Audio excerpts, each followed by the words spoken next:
নমস্কার বন্ধুরা, অনেক দিন পর তোমাদের সাথে আবার ভিডিও শেয়ার করছি। তোমরা সবাই কেমন আছো? সকাল সকাল ঘুম থেকে উঠেই স্নান করে চলে আসলাম পুজো দিতে। সকাল সকাল স্নান করে কিন্তু এটা আমার একটা প্রথম কাজ। তারপরেই এখানে টিফিন বানাচ্ছিলাম, কড়াইশুঁটির কচুরি। আর মা সেই কচুরিগুলোকে ভাজছিল। কচুরির সাথে কিন্তু আজকে ছিল চানা মশলা। সকালের টিফিনটা আজকে আমাদের হয়েছিল কড়াইশুঁটির কচুরি আর চানা মশলা দিয়ে। তারপরেই ওপরে চলে আসলাম, ওর সাথে একটু কথা বলছিলাম।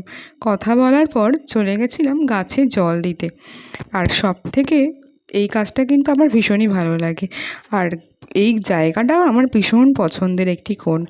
তারপরে দুপুরে আজকে খাওয়ারে ছিল ভাত, বাঁধাকপি, চাটনি, পাঁপড় আর ডাল। ভীষণ ভালো লাগে কিন্তু আমার এরকম হালকা পাতলা খাবার খেতে। তাই শান্তি করে আজকে খাবারটা খেয়েছি। সন্ধেবেলা চা খেতে খেতে আজকের ভিডিওটা এখানেই শেষ করলাম।